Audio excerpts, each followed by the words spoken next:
ओम शांति। अभी हम 10 नवंबर 2022 के बाबा के मधुर महावाक्य सुनेंगे।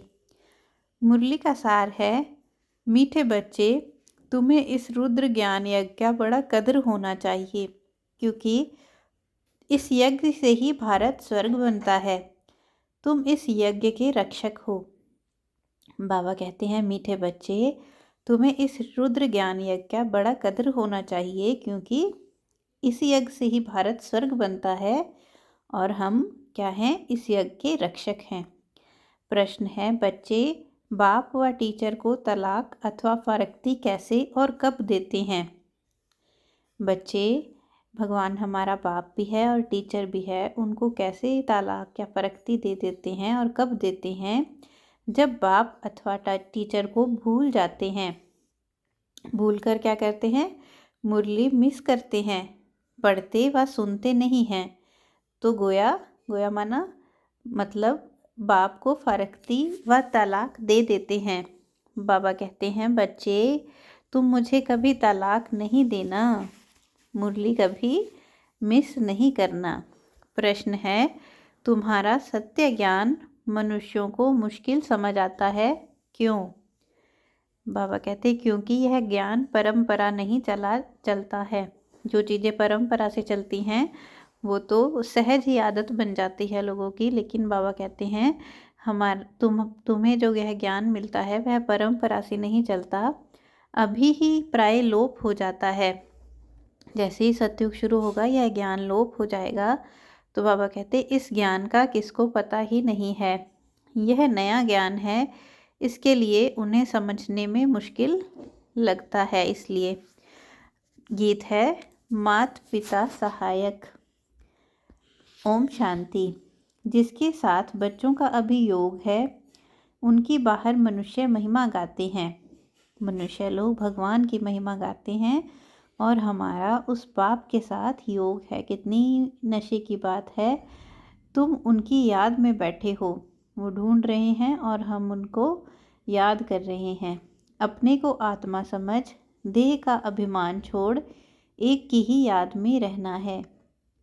अभी तुम आत्म अभिमानी बने हो।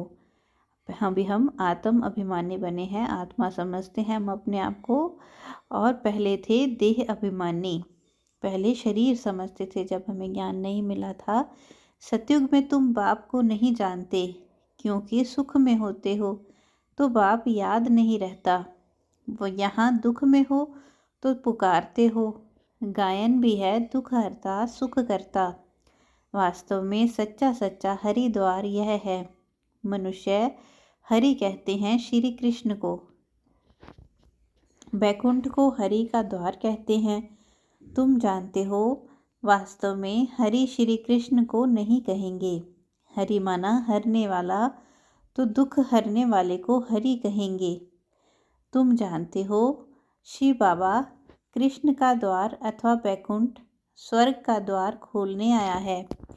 दुखों को हरता भी शिव बाबा है, और दुख जो बैकुंठ है, सतयुग का द्वार है, श्री कृष्ण का द्वार है, उसको खोलने भी शिव बाबा आया है।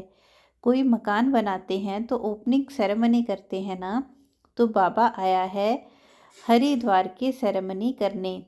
कृष्ण की राजधानी में कंस तो होता नहीं है। बाप द्वारा हम स्वर्ग का वर्षा ले रहे हैं। बाप ही आकर स्वर्ग की स्थापना की सेरेमनी कर रहे हैं। स्थापना को सेरेमनी कहा जाता है। मकान का पहला फाउंडेशन लगाया जाता है, फिर मकान बनकर पूरा होता है, फिर सेरेमनी की जाती है। पहले नींव रखी जाती है, फाउंडेशन लगाया जाता है, फिर जब पूरा हो जाता है तो फिर सेलिब्रेशन की जाती हैं, इसकी ओपनिंग सेरेमनी की जाती है, तो अर्थात मुहूर्त किया जाता है। तो बाप फाउंडेशन लगाने आया है, नींव रखने आया है। कब रखी थी बाबा ने नींव? 1937 में, 1937 में फाउंडेशन लगाया। अब फिर तुम स्थापना कर रहे हो।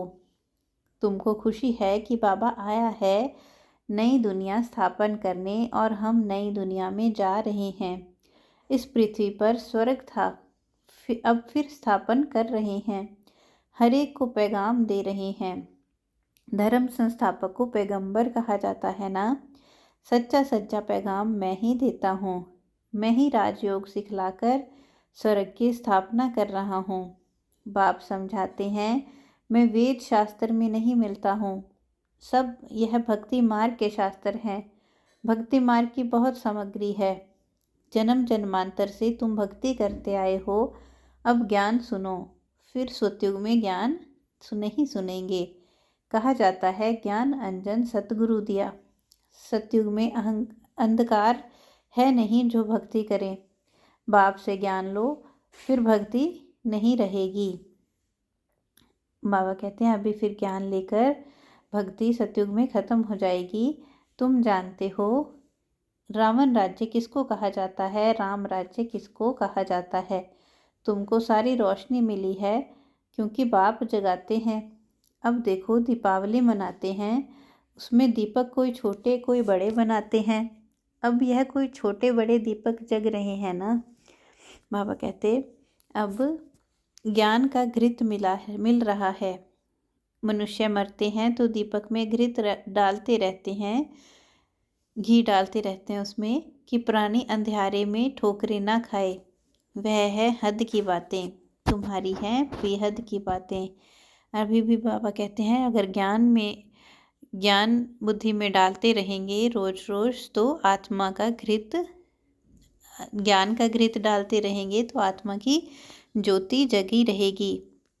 तो बाबा कहते हैं यह बेहद की बातें हैं, हद की बात नहीं है। जब रावण राज्य शुरू होता है तो ठोकरें खाना शुरू होती हैं। अभी दिन प्रतिदिन अधिक ही ठोकरें खाते रहते हैं।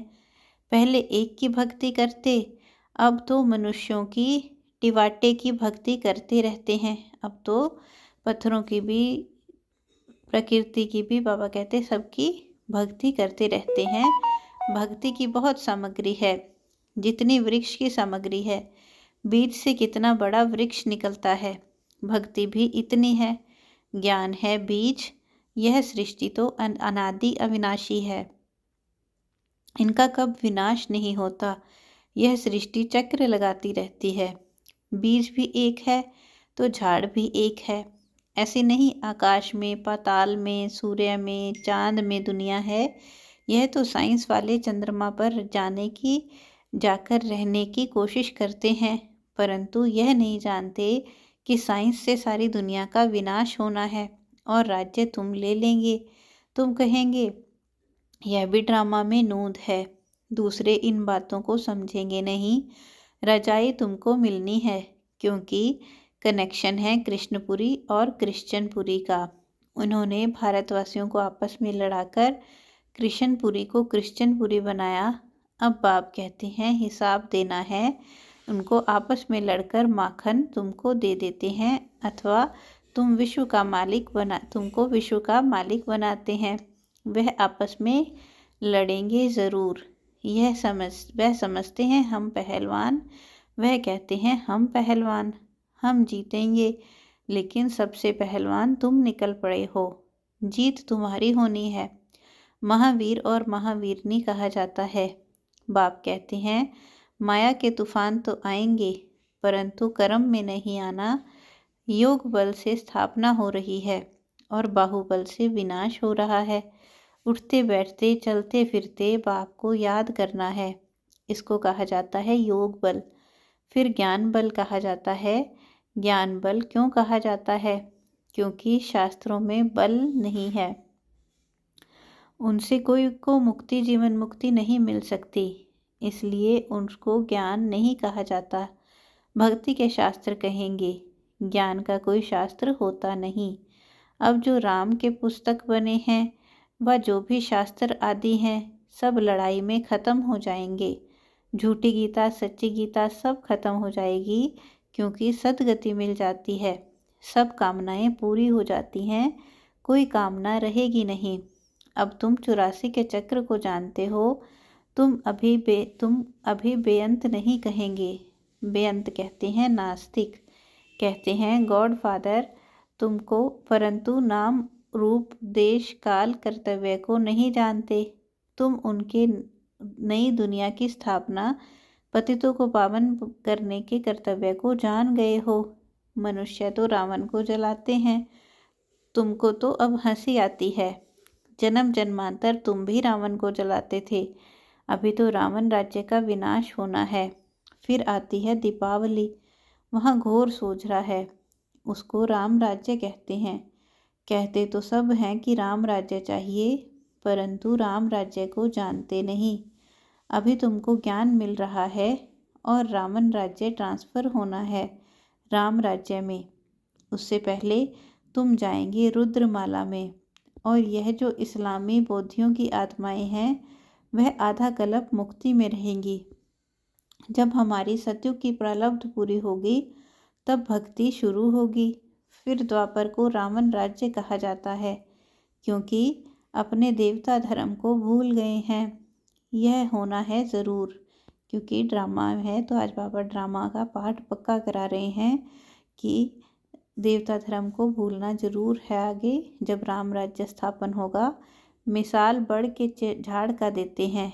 बड़ के झाड़ का क्या मिसाल देते हैं कि अभी पूरा का पूरा झाड़ खड़ा है और नीचे जो देवी देवता धर्म है, फाउंडेशन है, वो गल चुका है। बच्चे जानते हैं कि आदि सनातन देवी देवता धर्म का फाउंडेशन प्राय लोप हो चुका है। सब धर्म भ्रष्ट, कर्म भ्रष्ट हो गए हैं। जब देवी देवता धर्म स्थापन हो तब यह सब धर्म विनाश हो जाएं। कहते भी हैं अनेक धर्म विनाश, एक सत धर्म की स्थापना हो। यहाँ वर्षा पाने का तुम मनुष्य पुरुषार्थ कर रहे हो। जो धारणा करेंगे कराएंगे वह ऊंच पद पाएंगे। बाप कहते हैं मुख्य बात जरूर धारण करनी है कि हमको निराकार बाप पढ़ाते हैं, श्री कृष्ण नहीं पढ़ाते हैं। चित्र भी बनाया है, एक तरफ श्री कृष्ण का चित्र, दूसरी तरफ शिव का। पूछना है अब बताओ गीता का भगवान कौन? जज करो। तुमको समझाने में बहुत सहज होगा कि गीता का भगवान श्री कृष्ण नहीं शिव है। तुमको मालूम है गीता का सार फिर से बाप दे रहे हैं। गीत में भी है गीता का ज्ञान फिर से सुनना पड़े। गीत तो तुमने नहीं बनाए हैं। गीत जो पहले चलते थे मुरली के टाइम, वो दुनिया के जो गीत बने हुए होते थे वो चलते थे। तो बाबा कहते गीत तो तुमने नहीं बनाए हैं, बनाने वाले तो मनुष्य ही हैं, परंतु अर्थ को नहीं जानते। कहते हैं गीता के भगवान ने ज्ञान घोड़े गाड़ी में बैठकर दिया। जो श्री कृष्ण को दिया ज्ञान, तो रथ बने थे श्री कृष्ण, गीता में ऐसा लिखा हुआ है। तो श्री कृष्ण के लिए कोई घोड़े गाड़ी थोड़ी ही हो आएगी। अगर श्री कृष्ण होता तो उनके लिए अच्छी गाड़ी लेकर आए, बड़े बड़े धनवान आ जाएं। अगर अभी श्री कृष्ण आए तो उनके लिए तो कोई इतनी बड़ी बड़ी गाड़ियाँ आ जाएं, इतने बड़े बड़े धनवान आ जाएं। तो बाबा कहते वो कोई घोड़े गाड़ी पे थोड़े ज्ञान देंगे। यहाँ तो देखो अपनी मोटर भी नहीं है शिव बाबा की, अपनी खुद की शरीर भी नहीं है, मोटर भी नहीं है। वो ज्ञान कैसे देते हैं? आता ही हूँ पतित शरीर में, ब्रह्मा बाबा के शरीर में तो गुप्त है ना, श्री कृष्ण की तो बात नहीं। फिर तुम भक्ति मार्ग में मेरा कितना मान करते हो। भक्ति मार्ग में फिर सोमनाथ का मंदिर बनाते हैं शिव बाबा की याद में। कोई एक मंदिर थोड़े ही होगा, अनेक होंगे। फिर उन्हें लूटा भी होगा। तो सारी बेहद की हिस्ट्री ज्योग्राफी को तुम जान गए हो। बाप को कहते हैं नॉलेजफुल। तो यहाँ ज्ञान भी दिया जाता है, पढ़ाई भी पढ़ाई जाती है। ज्ञान है मन मना भव, अर्थात मन ही मन मुझे एक बाप को याद करो, इससे सद्गति होती है। फिर मध्याजी भव की पढ़ाई पढ़ाते हैं। मध्याजी माना जो ब्रह्मा विष्णु शंकर के बीच का जो चित्र है, मध्य का जो चित्र है, उसके जैसा बनना है, वो लक्ष्य है। तो मध्याजी भव की पढ़ाई पढ़ाते हैं। टीचर और गुरु का पाठ इकट्ठा चलता है। सारे वर्ड की हिस्ट्री ज्योग्राफी तुमको पढ़ाते हैं। सच्चे नन्स तुम हो, क्योंकि एक को याद करती हो। नन्स को गले में क्रॉस पड़ा रहता है, क्राइस्ट को याद करती हैं, समझती हैं क्राइस्ट गॉड का बच्चा था। तुम जानते हो क्राइस्ट कोई गॉड का बच्चा नहीं था। क्राइस्ट की आत्मा गॉड का बच्चा थी। ऐसे तो हम सभी हैं, हम सभी आत्माएं परमात्मा के बच्चे हैं। बाप आकर 3 धर्म स्थापन करते हैं। कौन से? ब्राह्मण धर्म, देवता धर्म और क्षत्रिय धर्म। तुम ऊंचे ते ऊंचे चोटी ब्राह्मण हो, क्योंकि तुम ऊंचे ते ऊंचे विश्व की सेवा करते हो। ऊंच ते ऊंच सेवा कौन सी है? विश्व की सेवा। मनुष्यों को आत्मा का ज्ञान देते हो। तुम आत्मा को बाप से वर्षा मिलता है। बरोबर बाप कलब कलब के संगम युगे वर्षा देने आता है। शास्त्रों में तो युगे युगे लिख दिया है, कल्प अक्षर बीच से निकाल दिया है। उनका नाम ही है पतित पावन। तो युगे युगे आकर क्या करेंगे? कल्प में एक बार आकर पावन बनाकर चले जाते हैं। तो बाप कहते हैं मुझे तलाक मत देना। आजकल स्त्रियां पति को तलाक दे देती हैं, वैसे हिंदू नारी पति को कभी तलाक नहीं देती। तुमको मुरली सुननी है जरूर, मुरली नहीं सुनते हो तो गोया बाप टीचर को भूल जाते हो। यह भी जैसे तलाक हो गया। तुमको भी कितना अटेंशन देना है। अब ना पास होंगे तो हर कल्प ना पास होंगे ना, ड्रामा वैसे ही रिपीट होगा। तो बाबा कहते हैं अब ना पास होंगे तो कल्प कल्पांतर ना पास होंगे। अंत में सबको भूल मालूम पड़ जाएगा कि किसने कितनी पढ़ाई की थी। सब कहते हैं कि शांति चाहिए, गोया मुक्ति चाहते हैं। कहते हैं कि दुख में सिमरन सब करें। तो आधा कल्प सुख है, आधा कल्प दुख है। सुख दुख का खेल भारत पर ही है। तुम तो कहेंगे हम ही देवता, हम ही क्षत्रिय, तो हम सो का अर्थ भी तो कोई नहीं जानते हैं। तो बाप कहते हैं मन मना भव, मध्याजी भव। खुद धारण कर औरों को धारण कराएं तो ओहो सौभाग्य। याद से ही विक्रम विनाश होंगे। कहाँ गंगा स्नान करना, कहाँ योग में रह पावन बनना। बाबा कहते बच्चों को यज्ञ के पैसे की बहुत कदर होनी चाहिए, क्योंकि इससे भारत स्वर्ग बनता है। बाप है ही गरीब निवास, गरीबों की पाई पाई पड़ेगी तब साहूकार बनेंगे। स्वर्ग में हेल्थ वेल्थ हैप्पीनेस है। अगर हेल्थ वेल्थ है तो हैप्पीनेस भी है। अगर हेल्थ हो वेल्थ ना हो तो हैप्पीनेस नहीं हो सकती। बाबा कहते हैं अगर हेल्थ हो वेल्थ ना हो तो भी हैप्पीनेस नहीं हो सकती। माना अगर किसी की हेल्थ अच्छी हो लेकिन उसके पास पैसे नहीं हो तो भी खुश नहीं रह सकता। तो सतयुग में हेल्थ वेल्थ है तो हैप्पी सदा रहते हैं। यहाँ वहाँ कभी रोते नहीं हैं। कितनी अच्छी बात है कि हमारे सतयुग में हम कभी रोते नहीं हैं। हमारे साम्राज्य में तो तुमको भी यहाँ रोना नहीं है, परंतु माया के तूफान मुरझा देते हैं। हेल्थ मिलती है हॉस्पिटल से, वेल्थ मिलती है पढ़ाई से। तो देखो मेरे बच्चे कितने गरीब हैं। 3 पैर पृथ्वी में हॉस्पिटल खोल देते हैं। बाबा का जो ज्ञान है वो हॉस्पिटल का, बाबा का जो सेंटर है वो हॉस्पिटल का काम करता है, क्योंकि उससे आत्मा स्वस्थ बनती है। तो बाबा कहते हैं 3 पैर पृथ्वी में थोड़ी सी जगह में भी हॉस्पिटल खोल देते हैं, जहाँ से ही सबको जन्म जन्मांतर की 21 जन्म की हेल्थ भी मिलती है और वेल्थ भी मिलती है। अच्छा, मीठे मीठे सिकी लदे बच्चों प्रति माता पिता बाप दादा का याद प्यार और गुड मॉर्निंग।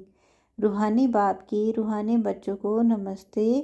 हम रूहानी बच्चों की रूहानी बाप दादा को दिलवा जान सिखवा प्रेम से नमस्ते। शुक्रिया बाबा, शुक्रिया।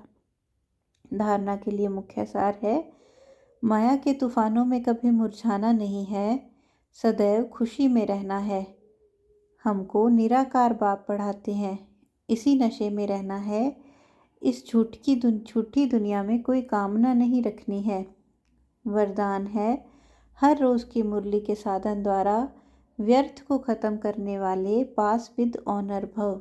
अगर हम मुरली रोज़ सुनते हैं, मंथन करते हैं, तो फिर बाबा कहते व्यर्थ जो है, समय जो है वेस्ट नहीं होता, व्यर्थ ख़त्म होता है। तो उससे हम क्या बनेंगे? पास विद ऑनर। हर रोज़ की मुरली के साथ साधन द्वारा व्यर्थ को ख़त्म करने वाले पास विद ऑनर भव। हर रोज़ की मुरली मन को बिजी रखने का साधन है। मुरली की कोई भी पॉइंट का मनन करते रहो तो मन बिजी रहेगा और व्यर्थ स्वतः ही खत्म हो जाएगा। मन को मनसा वाचा और कर्मणा सेवा में इतना बिजी कर दो जो व्यर्थ संकल्प आए ही नहीं, तभी फाइनल पेपर में पास विद ऑनर हो सकेंगे। अगर व्यर्थ संकल्प चलने का अभ्यास होगा तो समय पर धोखा खा लेंगे।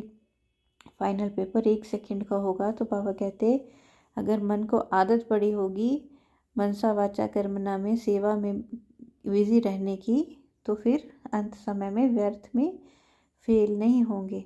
स्लोगन है, प्लान को प्रैक्टिकल में लाने के लिए बालक और मालिकपन का बैलेंस रखो। प्लान को प्रैक्टिकल में लाने के लिए बालक और मालिकपन का बैलेंस रखो। अच्छा, ओम शांति।